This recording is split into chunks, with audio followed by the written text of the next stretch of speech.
Muy buenas tardes, amigos. ¿Qué tal? Soy Manuel Rojas, presidente de la Liga Iberoamericana de Astronomía, la Liada.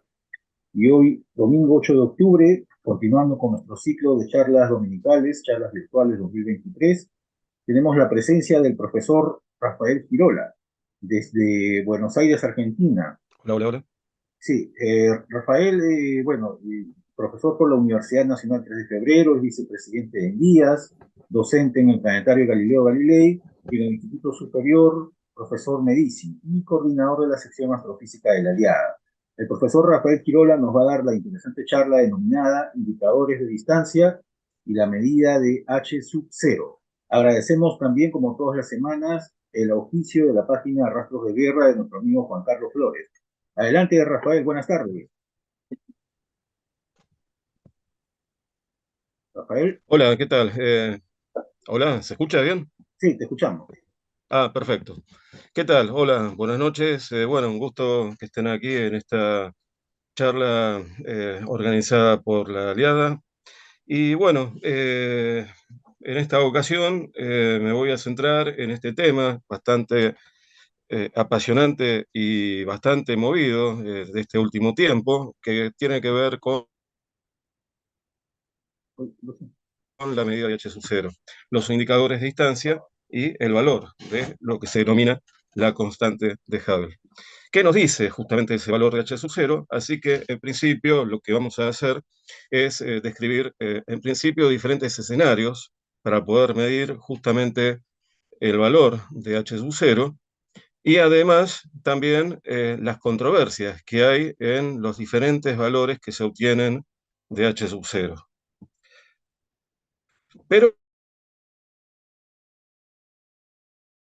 vamos a hacer vamos a pararnos un poco en la historia, un marco histórico en cuanto a cómo se llega al resultado de H sub cero y su interpretación. Tenemos que hablar de un astrónomo muy importante del siglo pasado, eh, que se llamó Bestos Slipher, en el cual él estudió y realizó el análisis espectral de un conjunto de una población de nebulosas espirales, como se llamaba en aquella época de principios del siglo XX. Y se puede decir que fue el primero que realizó justamente este conjunto de medidas y fundamentalmente el primero en medir por allá en el año 1912 el análisis espectral de, entre comillas, la nebulosa de Andrómeda, que hoy sabemos que es una galaxia más allá de la Vía Láctea. Pero ¿cómo se llegó a interpretar que justamente es esa láctea? Y lo interesante del estudio de la población de las galaxias, en realidad de las nebulosas espirales, es que observando las líneas espectrales encontraba de que las líneas constituidas, digamos, por la interacción de la luz con elementos químicos presentes en estas nebulosas espirales, eh, encontraba de que esas líneas estaban de acuerdo al orden de la ubicación de estas nebulosas, más corridas hacia la región roja del espectro visible. Eh, por supuesto, no tenía todavía una base física para la intervención, cuál es el marco para poder interpretar el resultado del corrimiento de las líneas espectrales analizado por el espectro, pero sí va a ser un aporte muy importante en lo que va a devenir con estas observaciones, en lo que va a realizar justamente Edwin Hubble con su compañero Humason en el estudio de estas nebulosas espirales, pero posteriormente, cuando la galaxia más que está más allá de la Vía Láctea. Eh, Así que bueno, Bestos Slipher entonces mide, allá en el año 1912, digamos, hace el análisis espectral de la nebulosa de Andrómeda, el primero en realizarla, y estos resultados van a ser muy importantes para lo que les comentaba recién, lo que Edwin Hubble infiere en la observación de las líneas espectrales de las galaxias que previamente, digamos, voy a tener que ir a una imagen porque puse el orden al revés. Esta es una imagen histórica que fue obtenida el 6 de octubre del año 1913. Justamente Edwin Hubble observa y toma una imagen de la nebulosa espiral Andrómeda y, y detecta ciertas estrellas en la misma que con el tiempo varían su luminosidad. O sea que el flujo recibido acá en la Tierra variaba en un cierto periodo. En principio pensó de que el objeto que estaba observando se trataba de una nebulosa, de una nova, de una nova, es decir, un sistema binario en el cual una estrella está acretando material, en particular una enana blanca, depositándose en sus capas externas y que se puede llegar a generar una, digamos, una explosión con una luminosidad significativa a partir de una pequeña tasa de reacción termonuclear en las capas externas por la gran presión y temperatura que se genera en la superficie de la nebulosa de la nova. Pero claro, encontró la recurrencia de la variación del brillo. Y también en el año 1912, una astrónoma muy importante llamada Miss Henrietta Leavitt encuentra, mediante justamente un estudio realizado mediante observaciones en el Perú y en otros lugares con gran cantidad de placas fotográficas,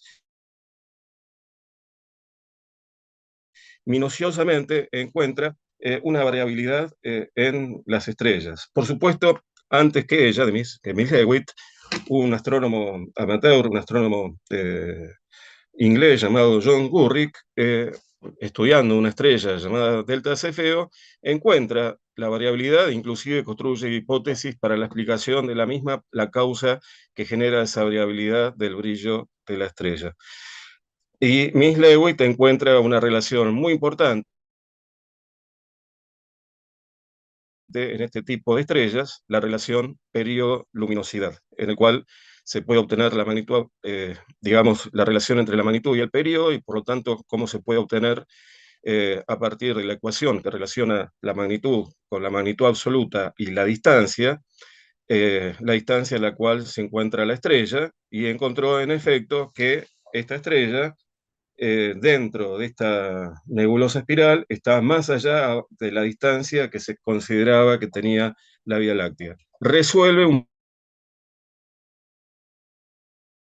que es el gran debate del siglo XX, el modelo de galaxia de Kapteyn, de una galaxia, y el modelo de una gran cantidad de galaxias. Bueno, uno de ellos, el referente, es el astrónomo Curtis. También allí está Harlow Shapley, que mediante la distribución de cúmulos globulares, por la gran masa, eh, refuta que el sistema solar sea el centro de esta estructura y que el centro está ubicado en una determinada dirección de la Vía y nosotros estamos en el borde, en un borde de la Vía Láctea. Pero fundamentalmente esta imagen es muy importante porque prácticamente en el año 1913 se podría decir que a partir de aquí comienza a insinuarse y a desarrollarse la astronomía extragaláctica a partir de esta observación realizada con el telescopio Hawke en el año 1913, que antes de ayer se cumplió 100 años. Entonces, volviendo atrás, dijimos que Harlow Shapley había determinado la primera espectroscopía de la galaxia de Andrómeda y que fue el puntapié para justamente establecer lo que se denomina la ley de Hubble. Y también, como dijimos recién, descubre que hay galaxias que están más allá de la Vía Láctea, como esa imagen que vimos recién, eh, a través de una cefeida, ¿no? Es decir, esas variables pulsantes que tienen un periodo concreto y que permite determinar la distancia. Y bueno, fundamentalmente, hoy en día, la ley Hubble, a partir del año 2018, eh, la Unión Astronómica Internacional, por mayoría, votó que la ley también reciba el nombre de la ley de Hubble-Lemaitre. Lemaitre va, o sea, nuevamente, Shapley no conocía lo que se estaba gestando en la física en el continente europeo, las bases de la relatividad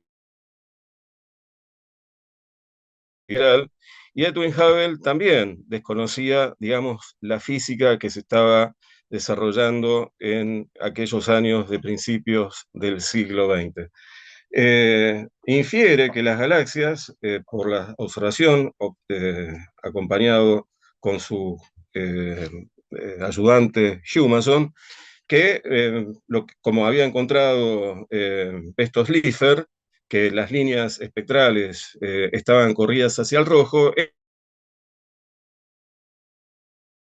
encuentra una relación, digamos, de cómo están corridas esas líneas espectrales de acuerdo a, digamos, la distancia en la cual se encuentra esa galaxia. Aquí hay que ver una cosa importante, es decir, esa velocidad que aparece en esa fórmula que nos dice que v es igual a una constante de proporcionalidad por la distancia, esa velocidad hay que verlo que, digamos, no está afectado por una situación gravitacional, por una cuestión local de la gravedad en relación a la galaxia. O más bien, no es una velocidad cinemática, en el sentido de que hay que comprender que, como luego Georges Lemaitre, desde una mirada más bien termodinámica y desde la entropía, encuentra el resultado de que para poder comprender dentro del escenario de la relatividad general que se estaba gestando, como dijimos recién, en los primeros años del siglo XX, por allá 2015, 2016, cuando es publicada y comprobada mediante el eclipse total de Sol, que en realidad, digamos, lo que se está observando es que esa velocidad aparente, en realidad, tiene que ver con la velocidad comóvil de las galaxias. Eso significa que están, para interpretarlo de alguna manera, podemos considerar que las galaxias están ancladas en el espacio y desde esa mirada que tuvo Georges Lemaitre para poder explicar esa observación que, que tenga un anclaje en la relatividad general como solución de las ecuaciones, que encuentra Friedman, por ejemplo, que el universo es dinámico y no estático, como suponía Albert Einstein en un principio como solución, y por eso descartaba o buscaba la refutación o desvalorizaba los resultados que había encontrado, por ejemplo, Georges Lemaitre, de un universo dinámico en el cual se apoya en que es el espacio propio el que se está expandiendo y las galaxias comóviles se van alejando a una velocidad aparente. Por supuesto, es importante la velocidad peculiar, que ahí sí ese término tiene que ver justamente con las características cinemáticas de la galaxia.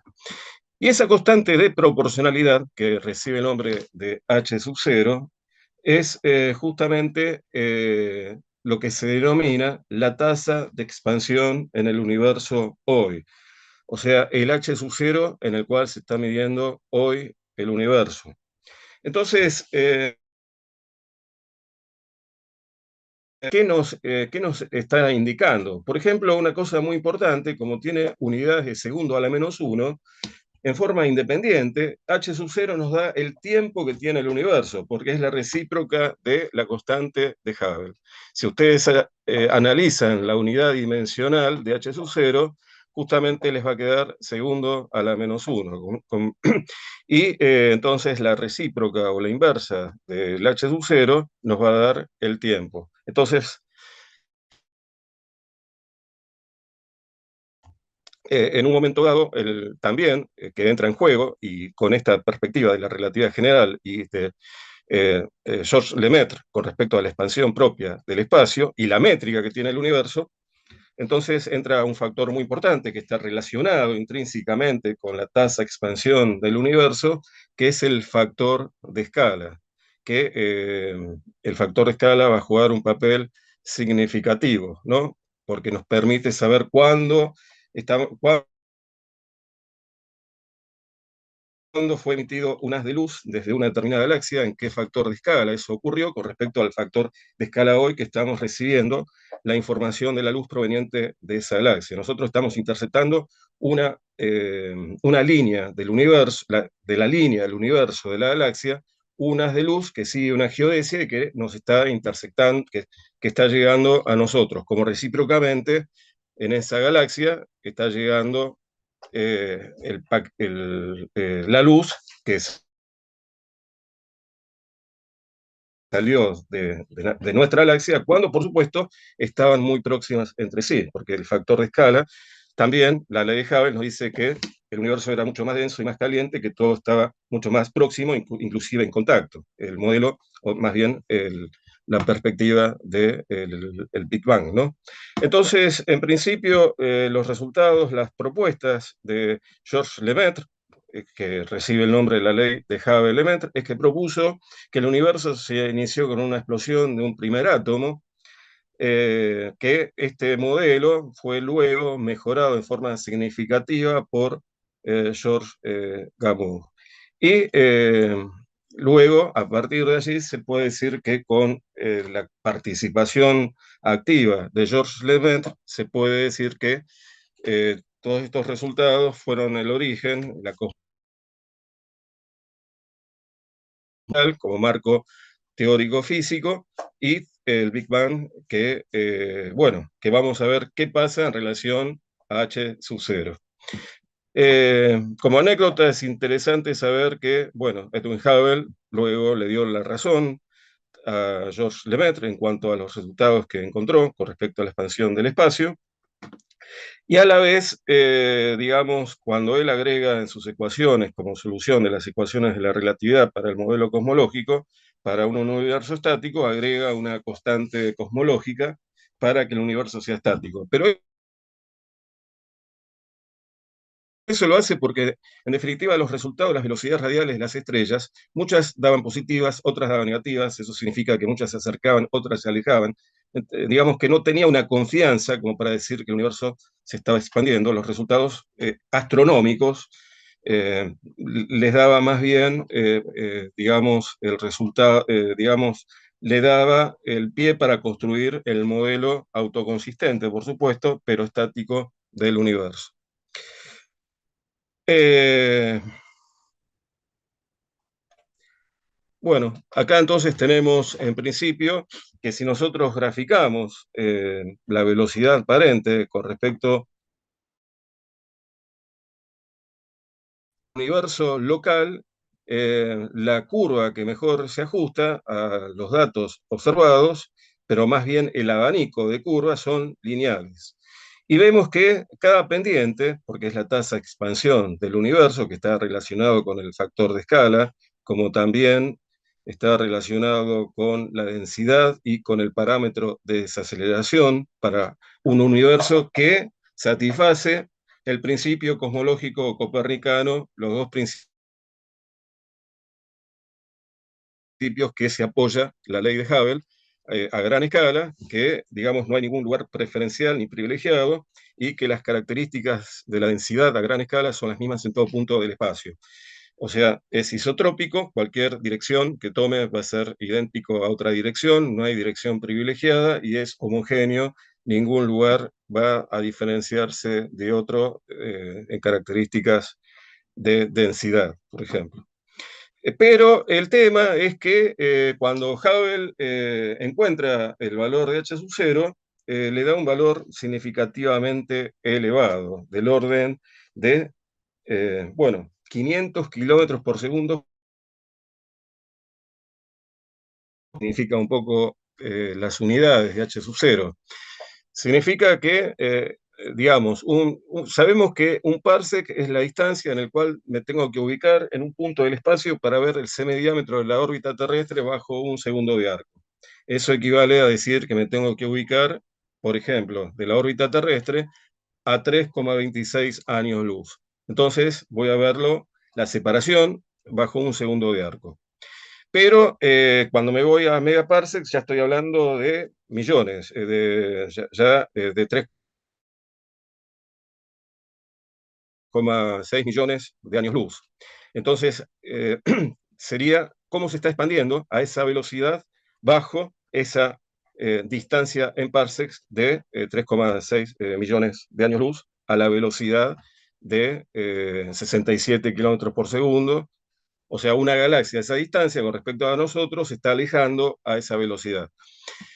Pero por cuestiones de escalas en particular y por evolución de las estrellas y en particular tanto la biología como la geología y la evolución estelar indicaban errores serios y de acuerdo a las escalas que se estaban utilizando, a mediados del siglo pasado, dos astrónomos generaron dos grandes grupos de valores para que los astrónomos trabajaran en dos valores de H sub 0. Un H sub 0 de baculers de 100 kilómetros por segundo por megaparsecs y el otro valor de 50 kilómetros por segundo por cada megaparsec de Alan Sandage. Bueno, acá lo que se ve a la derecha es justamente el corrimiento hacia el rojo, ¿no? Es decir, cuanto más lejos es una galaxia, las líneas espectrales están corridas más hacia el rojo, o sea, la relación que hay entre el corrimiento hacia el rojo, digamos el Z, eh, digamos, la proporcionalidad que existe, ¿no? En cuanto a la distancia. Entonces vemos que una galaxia que está más lejos con respecto a nosotros, o una galaxia que esté más lejos con respecto a un punto que estamos tomando como el lugar en el cual se están haciendo las mediciones de la velocidad de las galaxias, tanto un observador en ese lugar como otro observador en otro lugar tienen que observar lo mismo para las galaxias cercanas y las más lejanas, que las líneas espectrales para las más cercanas hacia las más alejadas están cada vez más corridas hacia el rojo, las que tienen una velocidad aparente cada vez mayor. Recordemos que es una velocidad aparente y que la relatividad general no implica la invalidez de poder viajar en la métrica en cuanto al aspecto métrico que lo fundamenta Georges Lemaître, no violando la relatividad especial en el cual se puede viajar más rápido que la velocidad de la luz en relación a la métrica. No estamos hablando de la propia cinemática, por lo tanto no viola la relatividad especial. Entonces podemos ver acá dos espectros y vemos el corrimiento al rojo, pero estamos viendo el corrimiento al rojo de galaxias relativamente cercanas, como trabajó en principio Edwin Hubble, porque a partir de z igual a 0,2, o sea, ya Edwin Hubble veía un problema para z igual a 0,1. Recordemos que a mayor escala los efectos relativos ser cada vez más consistentes, pero además veía que a partir de z igual a 0,2, la distancia va a estar afectada por un factor en el cual hace que no siga la linealidad. O sea, la ecuación que describe el comportamiento de resist mayor a 0,2 no sigue la linealidad como había observado en principio Edwin Hubble. Entonces tenemos un factor que está afectando a lo que se construye en la parte que no hay ningún problema en trabajar con la linealidad. Una cosa muy importante tiene que ver que acá, en principio, podemos hacer una aproximación del efecto Doppler para zetas muy, pero muy pequeños, porque en realidad no es el efecto Doppler, ya que Georges Lemaître nos dice que es la expansión propia del espacio. Entonces, el efecto Doppler hay que tener cuidado, no es el efecto Doppler en el sentido cinemático, sino que el hecho de que el ojo tiene que ver con la expansión propia de la métrica y que cualquier observador a gran escala va a ver lo mismo para las galaxias circundantes. Cada uno va a tener su radio de Hubble, lo que ya está conectado causalmente con el observador, ¿no? O sea, el radio de Hubble. Y a nosotros lo que nos interesa es el valor del flujo de Hubble. Recordemos que los cosmólogos consideran a las galaxias como partículas, ¿no? Es decir, un fluido de partículas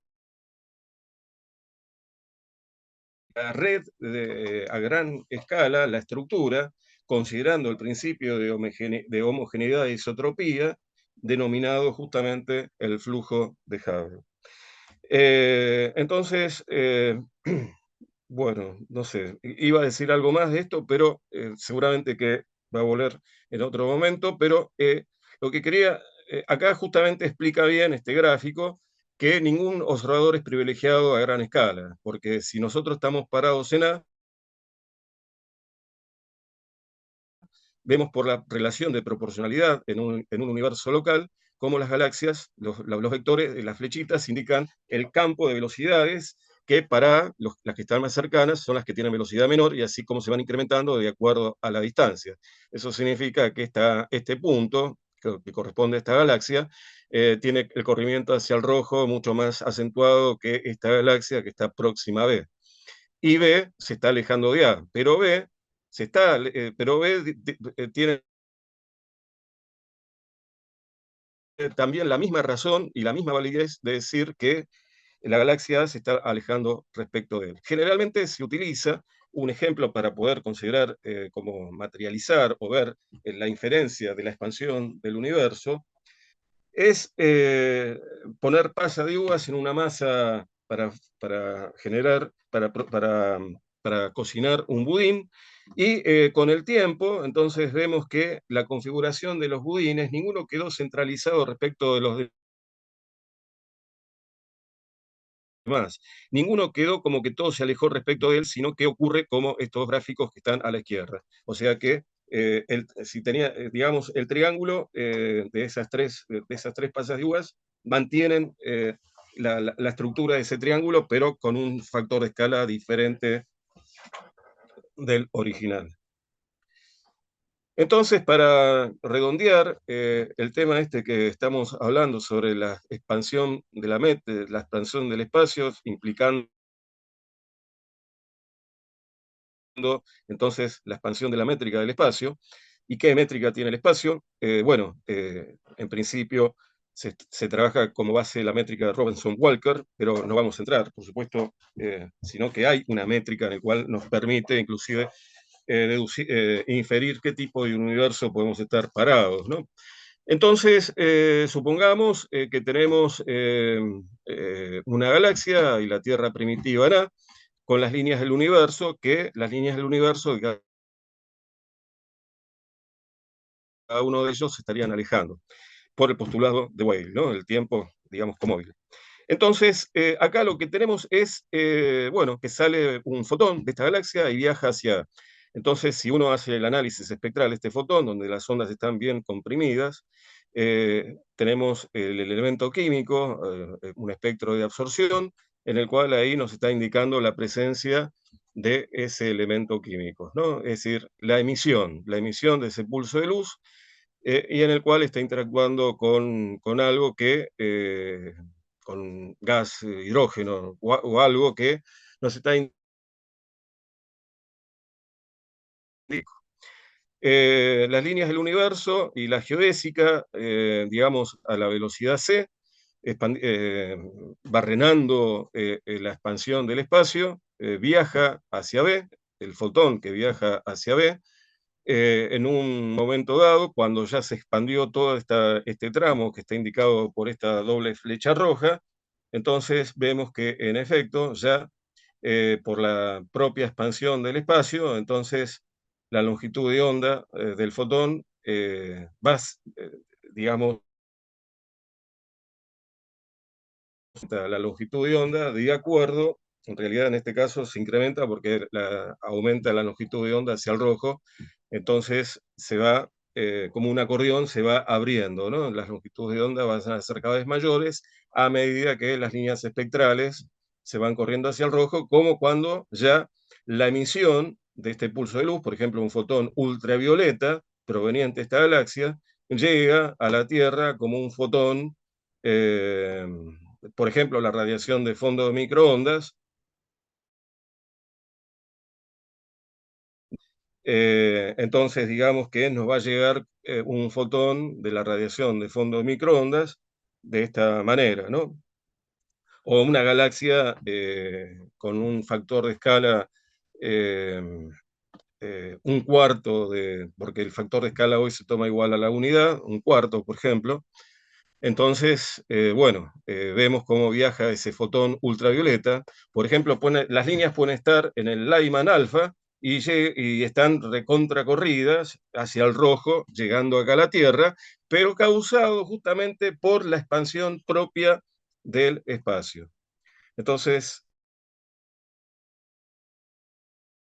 vamos a hacer la introducción. Se puede decir que ¿qué pasa con la tasa de expansión del universo? Eh, bueno, en principio, si el universo se está expandiendo en forma lineal o no. Se muestra claramente que las distancias, o por ejemplo, la ley de Hubble para un z mayor a 0,2, cambia, digamos, ya no sigue la linealidad como ocurre con el universo local. Y se espera entonces que el h sub 0 en el pasado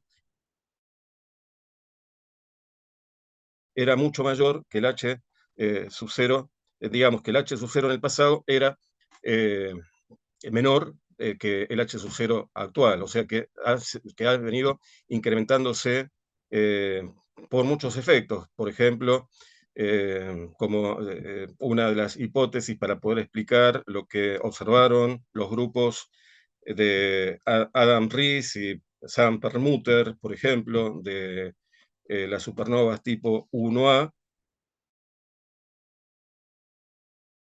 que el universo que se esperaba que estuviese desacelerándose, está ocurriendo todo lo contrario, está sufriendo una aceleración y por lo tanto se postula o se construye la hipótesis de la existencia de un tipo de energía que todavía no se sabe bien qué es. Hay muchos trabajos, muchos papers, mucha investigación con respecto a qué puede llegar a ser, si existe como tal, la energía oscura. Entonces, podemos decir que h sub 0 es constante por un periodo de tiempo determinado.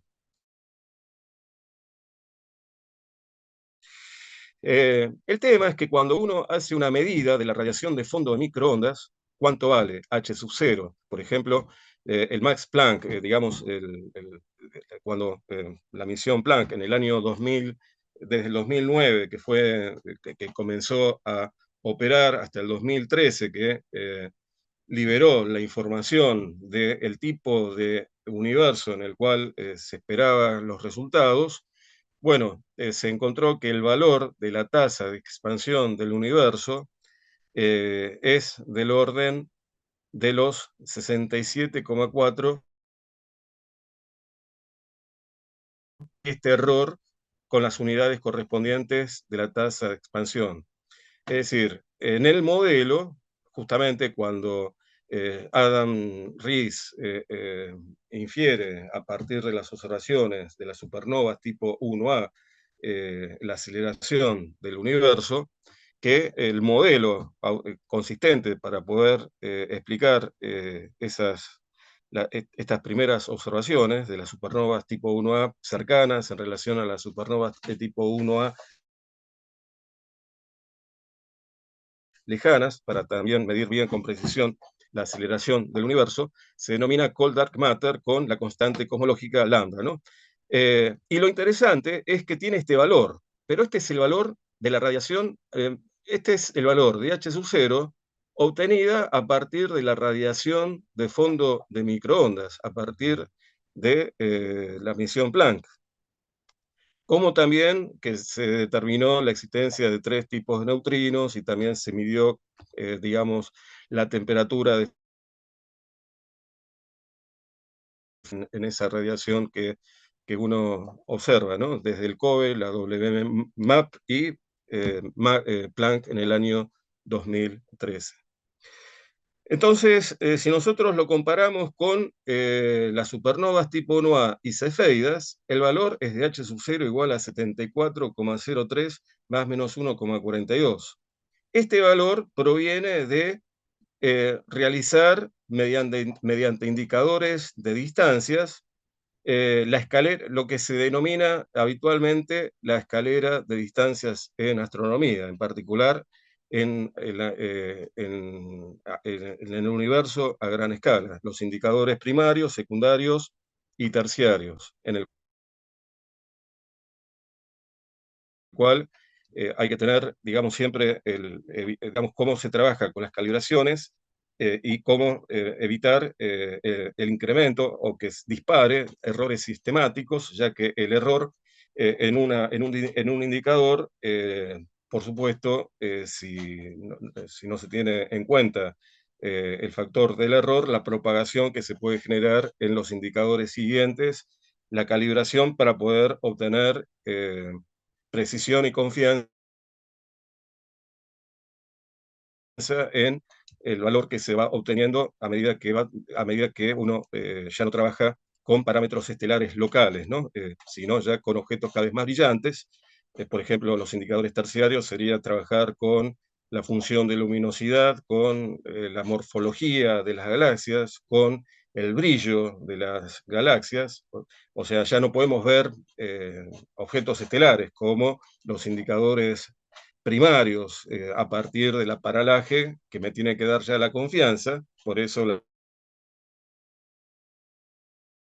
importancia de Gaia e Hipparcos en esas mediciones para extrapolar y tener confianza en esos valores. Entonces, te, entonces vemos que el H sub 0, tanto por la obtención de Planck como de las escalas de distancia, va a depender justamente de el método de medida en el cual uno emplea para medirlas. Y esta diferencia, la diferencia de, digamos, de los valores de la radiación de fondo y de la escalera de distancias, difiere en 4,4 sigmas. Y, digamos, o sea, acá tenemos el valor de H sub 0 a partir de cefeidas y supernovas tipo NOA, y por el otro lado tenemos el valor de H sub 0 a partir del estudio de la radiación de fondo de microondas. Entonces, lo que genera estos datos obtenidos de encontrar diferentes valores de H sub 0 es lo que se denomina la tensión de la constante de Hubble, o sea, la tensión de las medidas realizadas por un método o por el otro, ¿no? O sea, es un universo muy temprano. O sea, el H sub 0 hoy a partir de la radiación de fondo microondas y el H sub 0 más local, para así decirlo, con respecto a cefeidas o supernovas tipo NOA. Entonces hay un contraste entre el H sub 0 primitivo, el H sub 0 medido hoy en relación al universo primitivo, en relación al H sub 0 hoy más bien del universo local. Entonces, una pregunta que se puede hacer es, ¿hay errores sistemáticos ocultos en alguna de las dos medidas? Eh, se trata de la primera señal de que el modelo cosmológico de consenso debe ser modificado. Uno de los dos hay errores y hay, digamos, situaciones. Esto me hace recordar un poco a la ley de Ampère, entre comillas y comillas, ¿no? Es decir, cuando, digamos, dentro de dos placas de un capacitor, una brújula está indicando un campo magnético a pesar de que no hay una corriente eléctrica, y Maxwell luego agrega el término de la corriente por desplazamiento, ¿no? Para poder explicar lo que Ampère por sí solo no podía explicar, pero no estaba mal, estaba bien fundamentado. Bueno, acá también están bien fundamentales, pero hay un error. ¿Qué es el error? Cambiar, por ejemplo, hipótesis que se construyen en esta situación, por ejemplo, la más interesante para que el consenso como la más... el consenso como la más importante es que la materia oscura puede estar interactuando más fuertemente con la materia bariónica. O sea que podría haber una interacción y que la interacción podría ser que tenga una interacción mayor. Esa es una hipótesis, porque en principio la materia oscura no tendría interacción con la materia bariónica a nivel, digamos, de interacción gravitacional, pero en principio una de las de las barajas, una de las cartas que se sacan en el mazo de las posibilidades es que, o que exista alguna partícula también que asociado a los neutrinos. Esa también es una posibilidad, pero los que trabajan en este tema ponen una desconfianza mayor a que si la materia oscura, en principio hay que ver si existe, digamos, qué pasa con la materia oscura, en principio. Pero este H sub 0, podemos decir que podemos decir que desde que Edwin Hubble encuentra esa relación entre la velocidad aparente de recesión de las galaxias con respecto a la distancia y la tasa de la expansión, eh, que, como dijimos hace un rato, el H sub 0, si es muy grande, por ejemplo, el valor que le dio Edwin Hubble al principio es de 500 kilómetros por segundo por cada megaparsec. ¿Y eso qué significa? Que, bueno, no existiría ni la Tierra, no, digamos, la evolución estelar contradice al universo. Por ejemplo, las enanas rojas, en un tiempo muy prolongado. ¿Qué tiempo tan prolongado? Bueno, un tiempo que es mayor al tiempo del universo en principio. Pero para un h sub 0 igual a 500 kilómetros por segundo por cada megaparsec, eh, digamos, no entraría en escena, como tampoco el caso del Sol. Eh, bueno, entonces, como el problema de la medida de H sub 0 por Edwin Hubble es que Miss Leavitt, que había comentado hace un rato, gran astrónoma del grupo de las mujeres computadoras del grupo de Pickering, como por ejemplo, bueno, Cecilia Payne, que le hace casi un jaque mate a Augusto Comte en cuanto a la naturaleza de las estrellas, el hidrógeno, por ejemplo, o Annie Cannon, ¿no? Con respecto a la clasificación de las estrellas. O bien a Miss Leavitt, una astrónoma muy importante que ya hemos mencionado. Pero ¿qué es lo que pasa? Miss Leavitt trabajó con tanto Hubble como Miss Leavitt no conocían que hay dos tipos de variables cefeidas que tienen que ver con el grado de metalicidad. O sea, hay dos tipos de cefeidas donde los periodos también difieren. Unos son más largos y otros son más cortos, y por lo tanto la relación periodo de luminosidad, donde juega la magnitud, digamos, el efecto de sensación con respecto a la excitación, el efecto del brillo, juega un papel significativo, ¿no?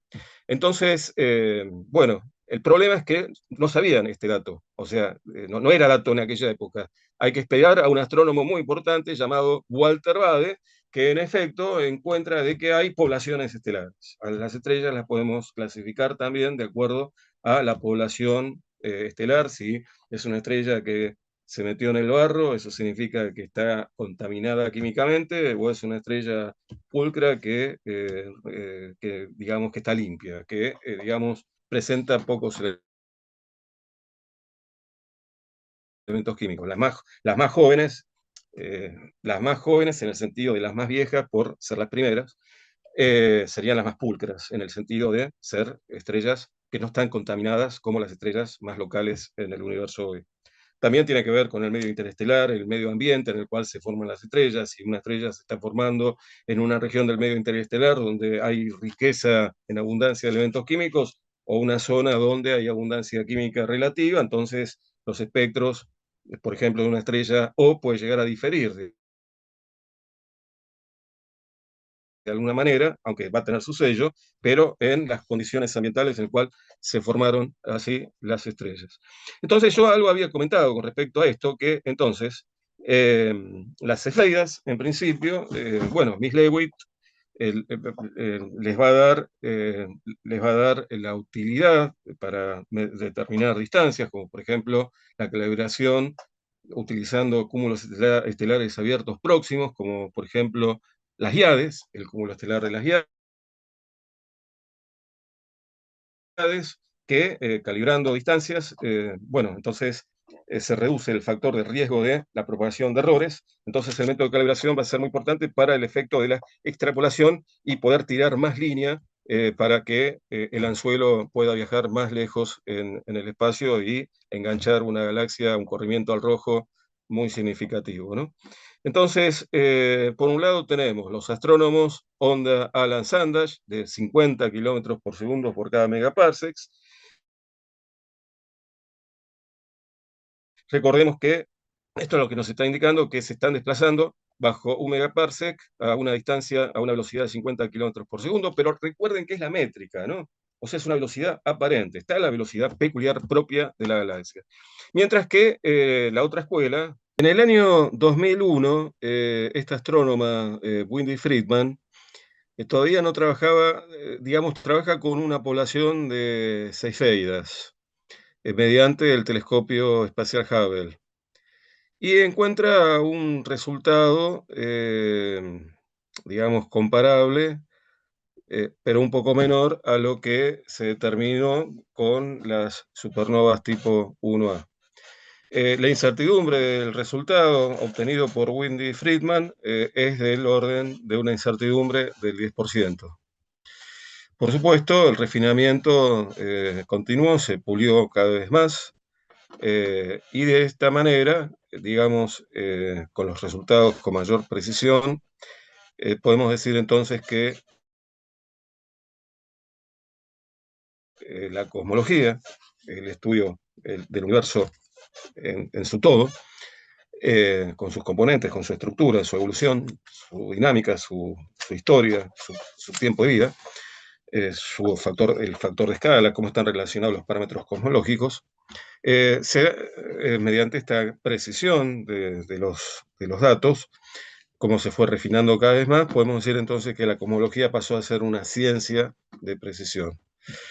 Por supuesto, hay otros indicadores de distancias, más allá de las cefeidas, como las supernovas tipo 1A, que el porcentaje de incertidumbre en comparación a las cefeidas que estudió Wendy Friedman es del orden de 2%, dando un valor de H sub 0 de 73,5 kilogramos, perdón, kilómetros. Ya ahora,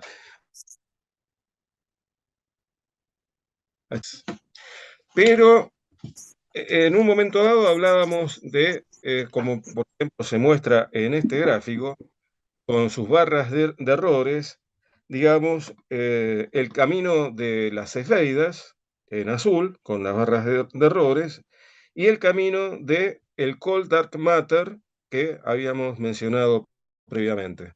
Porque justamente ahí se abre el tema de la tensión, no anteriormente del valor de 50 o 100, de acuerdo a Gerard de Vaucouleurs o Alan Sandage, sino en la tensión de Hubble es justamente la confrontación de las medidas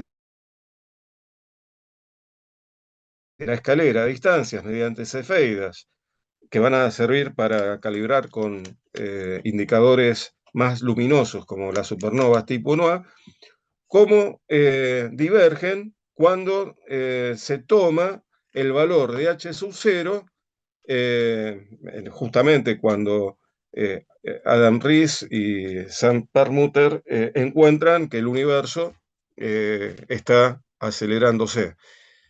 Y fundamentalmente, digamos, con la observación realizada por la radiación de fondo microondas por la misión Planck en el año 2013. Entonces podemos decir que el descubrimiento de que el universo está acelerado por este grupo de astrónomos eh, desembocó o se generó el modelo denominado el lambda cold dark matter, que ya hemos mencionado anteriormente, y que va a jugar un papel importante y que es la responsable, en definitiva, de esa aceleración del universo, pero que todavía no se sabe bien qué es, aunque hay muchos trabajos en consideración, eh, como la constante cosmológica o justamente lo que se denomina la energía oscura, que es lo que de alguna manera en este escenario acelera y las galaxias el universo está en está acelerado. O sea, la responsable de la aceleración del universo.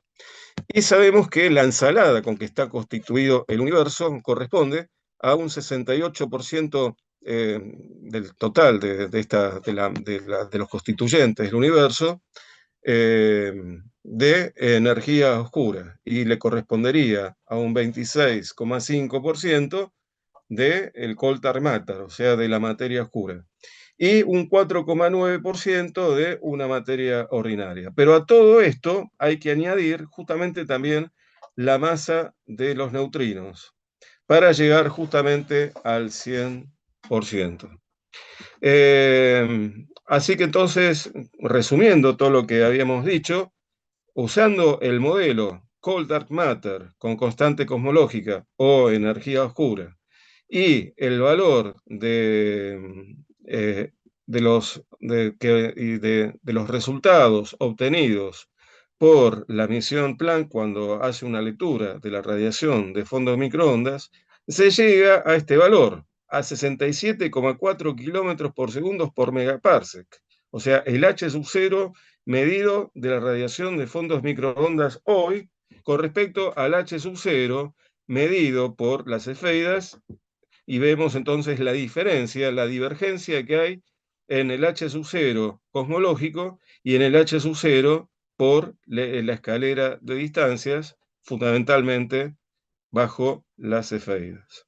Entonces, a esto se denomina la tensión de Hubble, a estos dos valores diferentes entre el H sub 0 medido por la escala de distancias, indicadores de distancias primarias, secundarias, por ejemplo, como las cefeidas, inclusive también las supernovas tipo 1A, y la radiación de fondos microondas, que sería el modelo Cold Dark Matter con lambda mayúscula, que sería la constante cosmológica, que es la constante, en principio, que había que había puesto Albert Einstein en sus ecuaciones originales, de acuerdo a los modelos teóricos, para que el universo fuera estacionario y no expansivo, que no fuera dinámico, ¿no?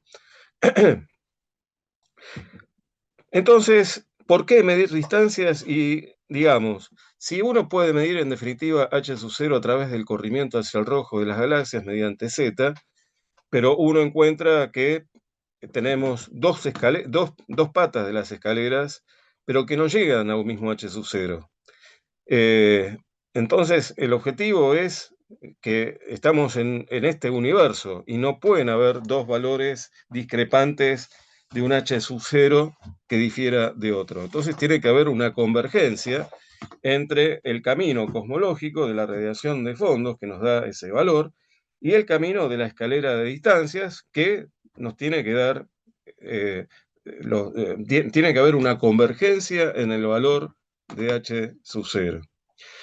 Entonces necesitamos medir distancias, y es fundamental, y la complejidad que implica medir distancias en astronomía, y cuando pasamos de pequeñas escalas a gran escalas, a través de los indicadores de distancias. Y además, medir distancias nos permite eh, poder determinar las dimensiones físicas de los objetos que uno puede estudiar. O sea, conociendo las distancias, uno puede entonces determinar los tamaños, las características, la dimensión del objeto en estudio. Y fundamentalmente, medir distancias, vemos que es fundamental para poder pulir los resultados divergentes a un valor común de H sub 0 por el camino cosmológico. Cuando me refiero a camino cosmológico, es el resultado de la inferencia observacional de un universo en expansión acelerado y de los datos aportados por la misión Planck en el año 2012-2013, en particular hasta el 2015 inclusive. Y además, lo importante es que, bueno, para un universo local es válida esta relación que por eso la importancia de medir distancias, ya que la velocidad es proporcional a la distancia para un universo local, donde h sub 0 es la tasa de expansión del universo. Pero siempre uno se olvida de que también está la parte cinemática. Por ejemplo, si pensamos en el grupo local de galaxias, la galaxia de Andrómeda se está acercando con respecto a nosotros. Digamos que el grupo local está virializado frente a la expansión del universo. Eh, entonces, digamos que inclusive cuando uno ve un corrimiento hacia el rojo de un cúmulo de galaxias, también puede, de la velocidad aparente o de recesión de ese grupo de galaxias en conjunto, determinar velocidades cinemáticas llamadas la velocidad peculiar del cúmulo, inclusive galaxias individuales. Entonces, también es importante otro término que tiene que ver con la velocidad peculiar. Por supuesto, la velocidad aparente, a medida que nos vamos alejando con respecto al observador, va a ser cada vez muchísimo más grande que la velocidad peculiar, porque recordemos que tiene que ver con la métrica del espacio y la velocidad peculiar con la cinemática propia en ese espacio. Entonces, la escala de distancias podemos dividirlo en dos grandes grupos, los indicadores primarios, con el tipo de estrellas de población 1 y de población 2, por ejemplo, las cefeidas, y las RR Lyrae. Calibrando con estos indicadores primarios, por supuesto, se tiene todo parte de cómo se define el parsec bajo el método de la paralaje trigonométrica, pero suponemos conocidos esos métodos para poder determinar distancias de las estrellas cercanas, que utilizó justamente el Hipparcos y también Gaia para hacer el estudio astrométrico. Y por lo tanto tenemos las cefeidas, que son estrellas muy brillantes, que nos permiten ya ir a una distancia mucho mayor que los métodos, como por ejemplo el método de la paralaje trigonométrica, o el método de la paralaje dinámica. Además, siguen un perfil de variación de su luminosidad o de su brillo aparente o de su magnitud en forma periódica. Y como podemos conjugarlos y sacar un promedio de esas curvas de luz, como tienen propiedades físicas que uno puede predecir, por ejemplo, en el máximo de la curva, entonces podemos tomarlas como candelas estelares. Y que, eh, por supuesto, tienen un límite, como por ejemplo la paralaje trigonométrica, sabemos que si ya medimos ángulos muy pequeños, el error se va a potenciar y ya va a haber mucho ruido en la medida concreta que uno quiere obtener. Lo mismo en la propagación de errores, también el límite usual que se utilizan, tanto las RR Lyrae, que se pueden encontrar estas estrellas en cúmulos globulares, las cefeidas también, o inclusive en forma aislada, y estas cefeidas nos permiten, ya calibradas, poder utilizar otros índices más brillantes, como por ejemplo galaxias espirales, la relación de Tully-Fisher, o las galaxias espirales, la relación de Faber-Jackson, en el cual se utiliza la luminosidad en relación a la velocidad con que rota la galaxia. Claro que las estrellas de disco, ¿no? Las estrellas que están en el disco de la galaxia espiral, y en las estrellas de tipo galaxias elípticas, ya la distribución es más compleja, es más aleatoria, pero también se busca esa velocidad de distribución de las estrellas en una galaxia elíptica, y cuando uno tiene la luminosidad a partir de la velocidad, que sería la cantidad de energía irradiada por unidad de tiempo, eh, se puede hacer la relación entre la masa y la luminosidad y ver si hay más masa de la masa luminosa, que tiene que ver con la materia oscura, la relación masa-luminosidad. Pero a la vez, la luminosidad que se detecta permite determinar magnitudes y por ende distancias. Entonces, los indicadores secundarios se van a apoyar. Pero ¿cuál es el objetivo? El objetivo de este flip, de este reordenamiento de indicadores de distancias, es la determinación justamente de la constante de Hubble h sub 0. Recordemos que H sub 0 fue variando como por ejemplo el valor actual hoy. Pero medido con respecto a qué? A un Z a un Z mayor a 0,2, a un Z próximo a 0,2. Por ejemplo, ¿cuánto vale para Z igual a 1100? Y entonces uno hace un trabajo de rango estadístico entre Z igual a 1100 a Z igual a 0, con Z que denota el corrimiento hacia el rojo, ¿no?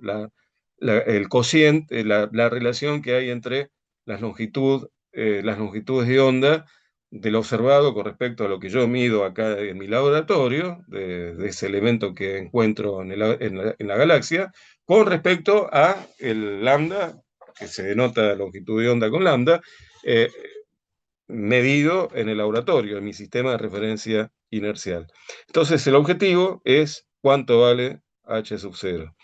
Y acá tenemos entonces la escalera de distancias y tiene que haber una convergencia del valor de h sub 0 de la escalera de distancias con el valor de h sub 0 medido por la radiación de fondo de microondas o el hecho de haber descubierto o inferido, más que nada, en que el universo está en expansión acelerada. Entonces acá tenemos la secuenciación, cuántos parsecs qué límite me va a permitir determinar distancias el método del paralaje, los movimientos propios, hasta qué distancia en parsecs. Y bueno, vemos que ya las cefeidas, como la relación de Tully-Fisher y las supernovas altamente luminosas, ya nos permiten determinar distancias significativas, ¿no? Y esto va a ser muy importante digamos, en la estadística y en la población que uno estudia, los valores de H sub 0 que puedo determinar mediante la relación de Tully-Fisher o las supernovas tipo 2 o tipo 1A, como por ejemplo el proyecto el proyecto de supernovas cercanas que trabajó justamente con supernovas tipo 2, supernovas tipo 1A, la relación de Tully-Fisher, y bueno, estadísticamente determinó qué valor tiene H sub 0. Y bueno, por supuesto, también se puede determinar la constante de Hubble mediante el estudio de objetos altamente brillantes, como por ejemplo los núcleos activos galácticos o los cuásares, en el cual la luminosidad es significativamente superior, por ejemplo, a la luminosidad inclusive las supernovas, y nos permite entonces converger o acercarnos al universo observable de la radiación de fondo, al momento en el cual se observa la radiación de fondo de microondas, por ejemplo. O sea, 13.000, cerca de 12.000 a 13.000 millones de años. Así que la escalera cósmica, tenemos entonces esta secuenciación. Bueno, si vamos con con el radar, podemos estar analizando y midiendo con precisión distancias dentro del sistema solar, inclusive en las cercanías, objetos transneptunianos, donde se encuentran las Voyager o las Pioneer. Pero bueno, en principio es un intervalo bastante corto, ¿no? Porque el radar aproximadamente va a trabajar en este rango de unidades astronómicas, entre 0 a 10 unidades astronómicas. Y Júpiter está a 5 unidades astronómicas, o sea que en principio no conozco cómo está la técnica del radar para poder bueno, pero por ondas electromagnéticas, ¿qué tiempo se demora para llegar a un punto como por ejemplo la Voyager 1 o la Voyager 2? Y la respuesta a la onda recibida, ¿no?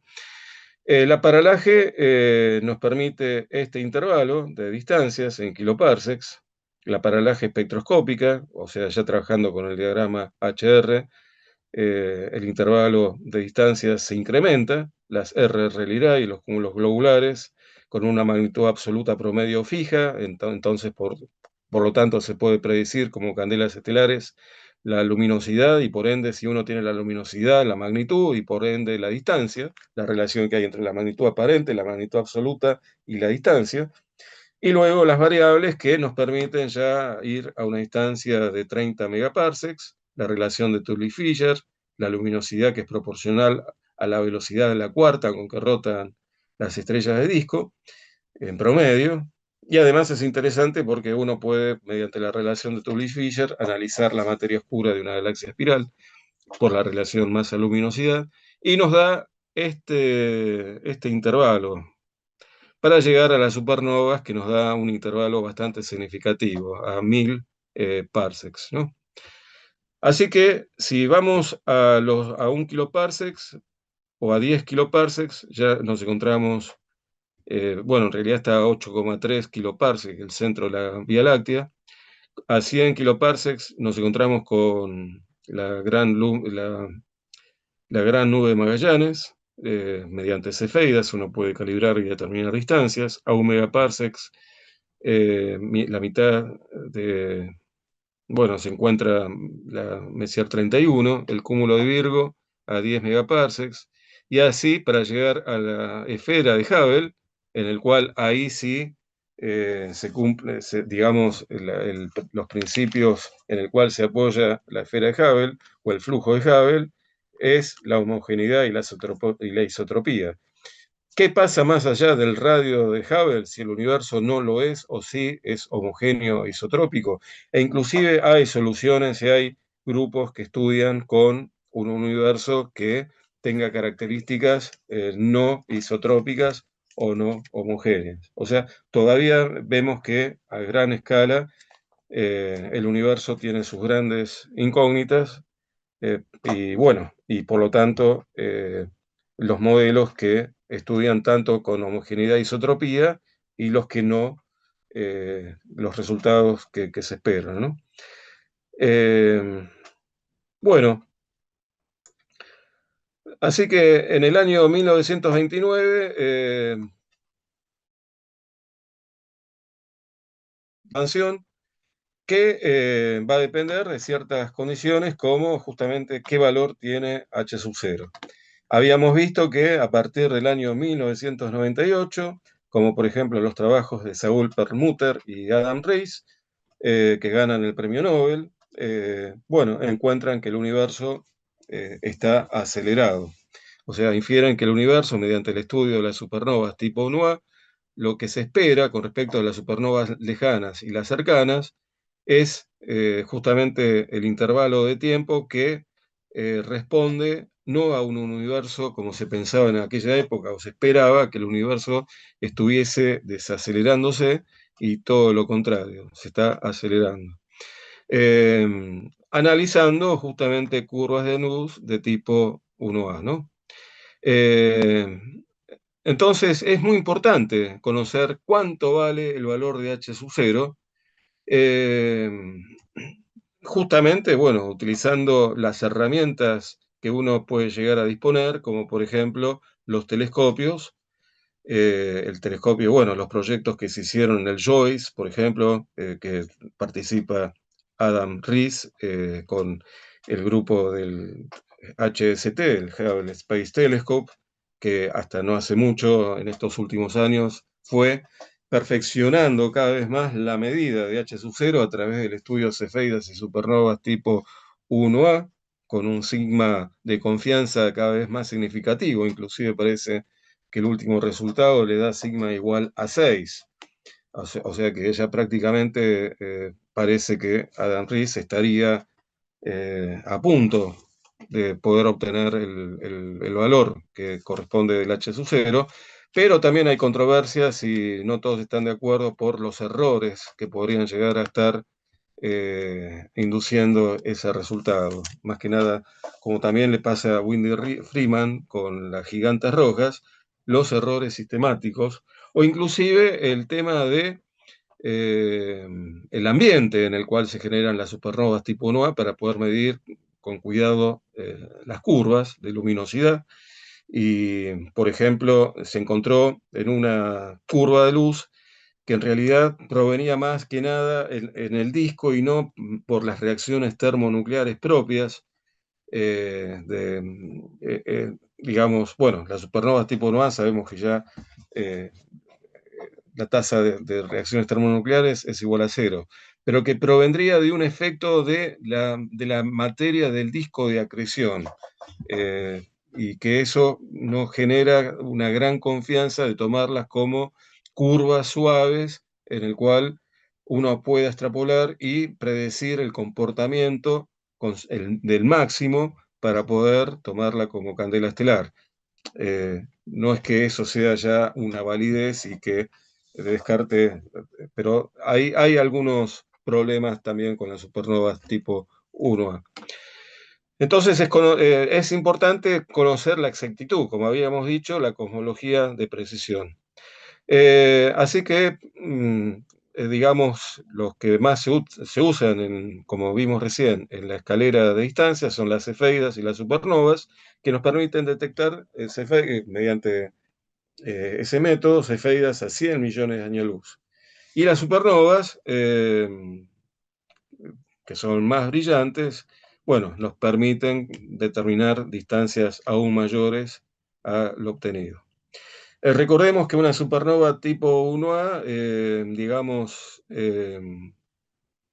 llega a un límite en el cual ya no puede contener más masa, que el máximo corresponde a 1,44 masas solares, que es el límite de Chandrasekhar, y que, bueno, llegando a ese límite, la estrella explota y que no se observa cuando se libera ese material, la energía que eyecta la explosión de una supernova, que acreta, o sea, el resultado es por acretar material de una gigante roja, por ejemplo, el disco de acreción en que se va apoyando, a diferencia de una nova, que se pueden generar una explosión a causa de las reacciones termonucleares explosivas que se forman en la capa externa de la nova, como lo que pensó Edwin Hubble, pero que en definitiva fue una cefeida para determinar la distancia de Andrómeda, ¿no? Entonces, acá lo que tenemos es, digamos que las supernovas tipo 1A explotan violentamente y llegan a un máximo, decayendo suavemente la curva en el tiempo, y que en general, y el estudio que se tiene es que eh, se puede normalizar el conjunto de curvas de las supernovas tipo 1A como buen indicador de distancia, ya que las características intrínsecas mismas de la curva no difieren uno respecto de la otra y por lo tanto son buenos, eh, permiten una importante confianza en el momento de determinar distancias. Así que en el espectro, estas supernovas tipo 1A no se ven líneas de hidrógeno e inclusive de helio, y resultan de una explosión termonuclear. Y ahí es donde proviene el problema de si las curvas de luz son tan fidedignas y tan confiables como para poder determinar distancias por ese evento de la explosión termonuclear en relación al disco de acreción de la emisión de rayos X, que eso genera también un ruido en el momento de la determinación de la curva de luz y tomarlo como medidor de distancia. Eh, Así que bueno, en principio podemos decir que las supernovas tipo nova son los indicadores primarios por excelencia, ya que pueden llegar a distancias cosmológicas del orden de los 10.000 millones de años luz, inclusive aún puede llegar a corrimientos al rojo significativos, como por ejemplo más cercano a z igual a 1. Así que dijimos que es muy importante qué método se utiliza para poder determinar el H sub 0. Tenemos, por un lado, el fondo difuso cosmológico, en el cual nos da este valor, el H sub 0 medido. Las estrellas cefeidas, vemos que ahí hay diferencia, o sea, si volvemos a la imagen anterior, vemos que hay dos caminos, ¿no? El camino de, bueno, el camino de escalera de distancias y por el otro lado el camino de las cefeidas. Y por el otro lado el camino del modelo de dark matter y de la radiación de fondos obtenido por Planck. Entonces, volviendo a la imagen 67,4, fondo difuso cosmológico contra 73,2 de estrellas cefeidas, las gigantes rojas que se asimilan, se aproximan más al H0 medido por la radiación de fondo difuso cosmológico de Windy-Friedman. Este es el valor obtenido de las gigantes rojas de una población de binarias, eclipsantes y de supernovas tipo 1A, en el cual le permitió, como datos de el proyecto Supernovas tipo 1A del Carnegie, del proyecto Carnegie, eh, en, por ejemplo, en el Observatorio de las Campanas, en el cual se ha realizado un gran estudio sistemático de el análisis de curvas de luz de supernovas tipo 1A en distintas escalas, en distintos registros, y por lo tanto poder medir para valores para distancias para distancias locales en relación a distancias cosmológicas grandes, ¿no? Esa contra... ¿Saben? Perdón, tal vez por la hora, ¿qué les parece si seguimos mañana? Hola Rafael, ¿qué tal? Bueno, ha estado bastante interesante tu charla, más bien como da de repente para... O si no, a ver, puedo terminarla, pero igual todo esto lo puedes cortar, ¿no? Vos lo vas a editar.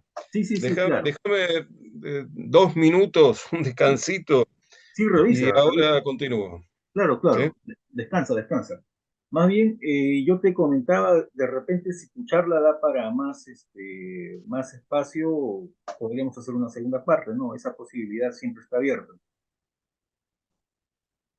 Ujú. Pero, Bueno, está bien, podemos dejar acá porque lo que viene, te lo muestro. ¿no? Bueno, acá es la explicación de la radiación de fondo de microondas y comparado con el valor de las supernovas, que nos da este valor. Después, las cefeidas, la relación periodo-luminosidad, bueno, bla, bla, bla. Las gigantes rojas, cómo encuentra en forma independiente el valor de la TRGB, que se llama así, en la pequeña nube de Magallanes, un valor significativo que se aproxima más a los valores correspondientes, es como un valor promedio entre las cefeidas y la radiación de fondo de microondas. Y luego, bueno, esto es el estudio de Windy Friedman en la nube de Magallanes. Eh, Acá teníamos la escalera de distancias, acá teníamos el Cold Dark Matter y el camino independiente que utiliza Windy Friedman con las gigantes rojas a partir de el flash del helio, ¿no? Eh, las supernovas tipo 1A, los cuásares, y podríamos dejar, a ver, podemos dejar por acá, ¿no? Yo digo para explicarlo bien, porque si no ahora, No, no te preocupes. Mira, a- como te digo, bueno, la siguiente semana por el eclipse, porque varios vamos a estar de repente fuera de ciudad, viajando, la siguiente semana no habría charla, ¿no? Laura, Sí, la siguiente semana no habría charla, pero podemos, digamos, programar una siguiente charla para, no sé, de acá a 15 días, ¿no? O coordinamos, ¿no? Porque todavía queda, digamos, dentro de lo que es el año, no, todavía yo puedo queda. terminar esta parte, puedo terminar esto y la siguiente, Claro, eh, programamos una no, porque segunda ahora parte. ya no corre, ya No te empiezo preocupes, no te preocupes. a ver. Para la próxima encuentro arranco de acá. O sea, dejo esto. En el próximo encuentro, inclusive les puedo dar más materia de lo que está acá para que tenga más contenido. Entonces, explico. Bueno, la próxima charla vamos a explicar con mayor detalle estos resultados de H sub 0 según el método usado. ¿No? Bien, Y me despido. ¿ya? Correcto. Entonces lo dejamos ahí, Rafael. Sí, pero entonces lo termino. Claro, termino. Eso sí. Bueno, Tómate ¿seguimos? Y continúa. Todo esto se está grabando, ¿no? Sí, claro. Tómate un Bueno, entonces descanso y continúo. A continúa. ver, voy a dejar un tiempito para que cortes todo esto. Hago Ya, un silencio, cortas todo esto y lo unís. ya. Bueno, entonces dijimos que las supernovas tipo NOA, por ejemplo, las enanas blancas formadas por carbono y oxígeno, que van incrementando su masa a partir de el material que cae del disco de acreción proveniente de la compañera que le está entregando material, una gigante roja, va a llegar hasta un límite máximo.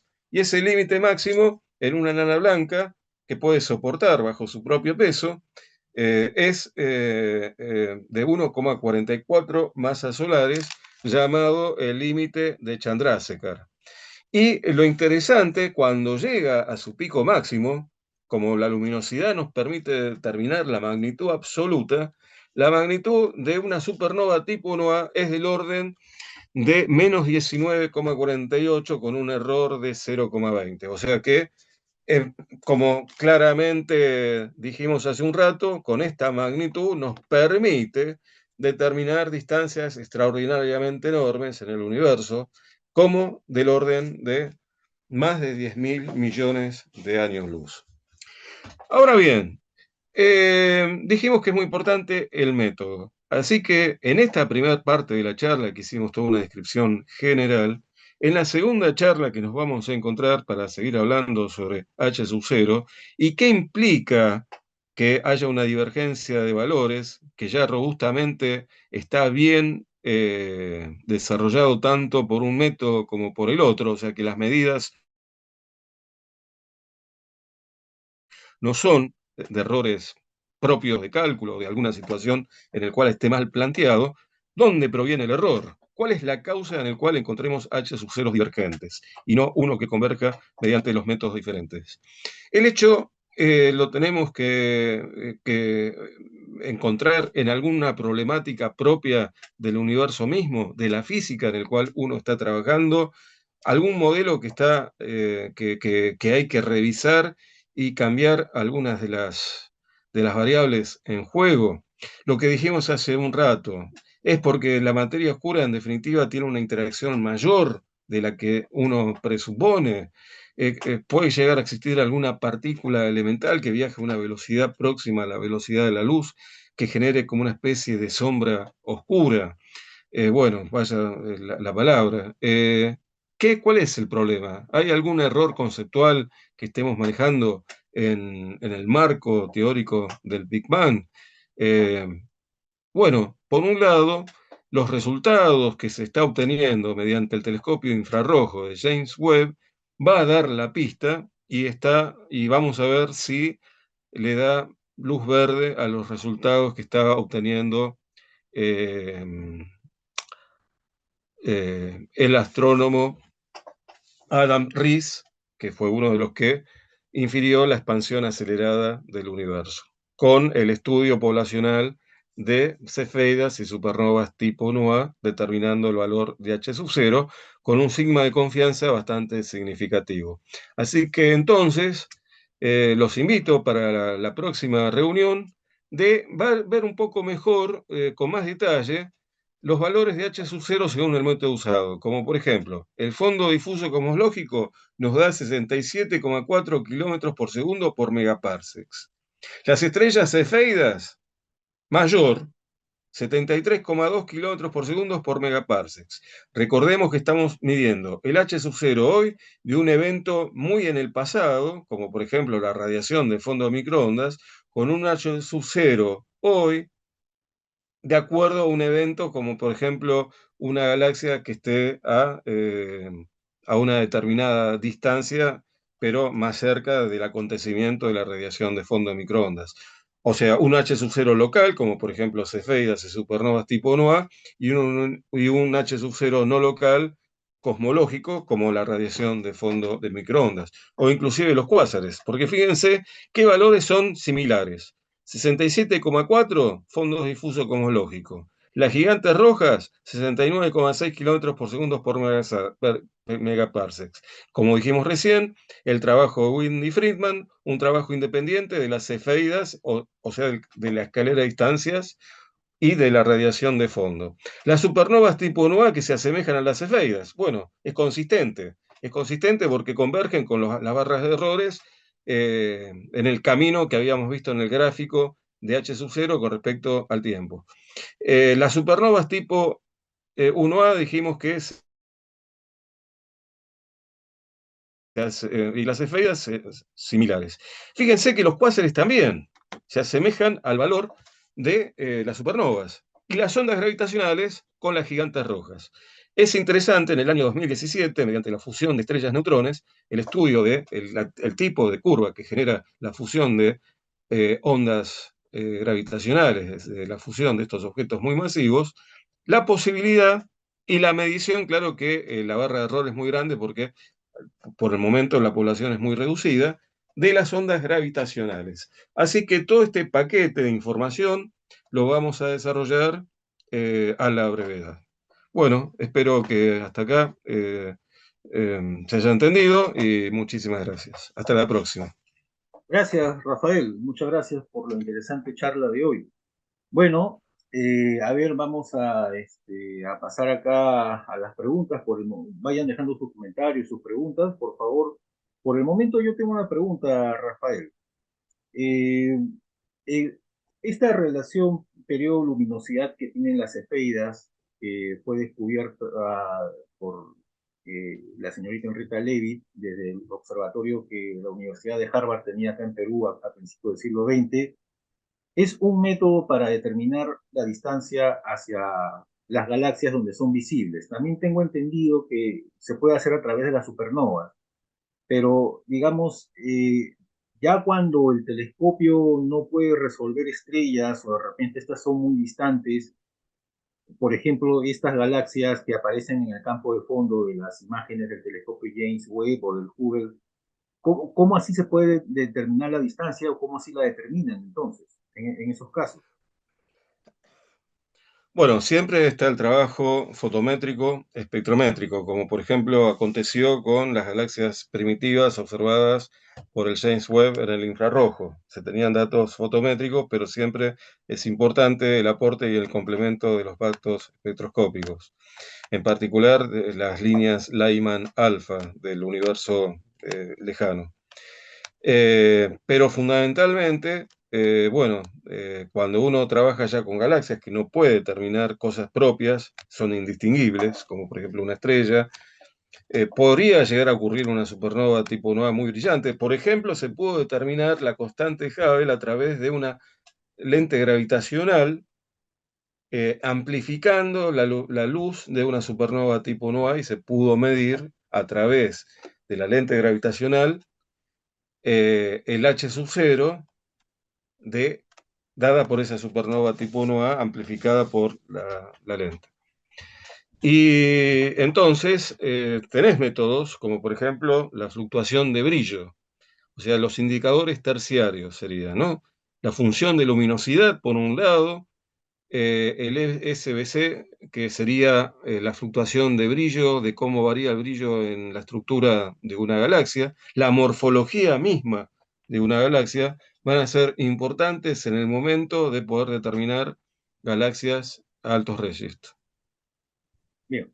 Bueno, acá vamos a pasar acá a los comentarios. Bueno, Alan Carciente, como siempre, mandando saludos desde Caracas, Venezuela. Luis Mancilla dice, muy buena charla. Gracias, Rafael. Gracias, Manuel. Al resto de participantes. Eh, Vamos más bien a los créditos finales, por favor, mientras, a ver si no tienen alguna otra pregunta más. A ver, un momento, si me permites. A ver, ya, listo. Entonces voy a compartir acá los créditos finales en pantalla. A ver. Ujú. Bien, como ya es tradición aquí en La Aliada, bueno, antes que nada agradecemos a nuestro amigo Juan Carlos Flores, propietario de la página Rastros de Guerra, quien gentilmente semana a semana nos presta su plataforma Zoom. Eh, y como ya es tradición aquí en La Aliada, le otorgamos este diploma virtual al profesor Rafael Quirola por la interesante charla de hoy denominada Indicadores de Distancia y la medida de H sub 0 en este ciclo de charlas astronómicas RIADA 2023. Unas palabras, Rafael, por favor, para concluir. Bueno,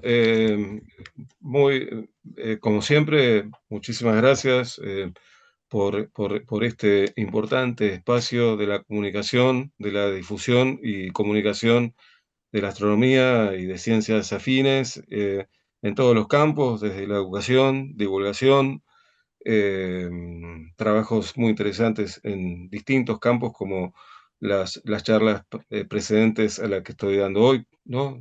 Por ejemplo, la de Perú, la de tu compañero, creo que fue, si no me equivoco, hace 2 semanas, no sé si fue el domingo pasado o el anterior, pero fundamentalmente, bueno, un espacio enriquecedor y que siga todo esto para adelante. Muchísimas gracias. Gracias, Rafael. Y bueno, a quienes deseen certificado de esta charla, que ya se lo vamos a enviar, por favor escriban a este correo, charlas.liada@gmail.com. Y esta charla llega, como siempre, gracias al trabajo conjunto del equipo de charlas, compuesto por el profesor Jorge Coblan desde Santa Fe, Argentina, y Manuel Rojas. También informarles que esta charla va a ser, está siendo grabada y va a ser subida a nuestro canal de YouTube, Eliada TV, dentro de algunas horas o de repente mañana. Así que ahí pueden encontrar las charlas anteriores. También invitarlos a que visiten el canal de YouTube de nuestro auspiciador, Rastros de Guerra, que es una página peruana de historia militar peruana y sudamericana en general.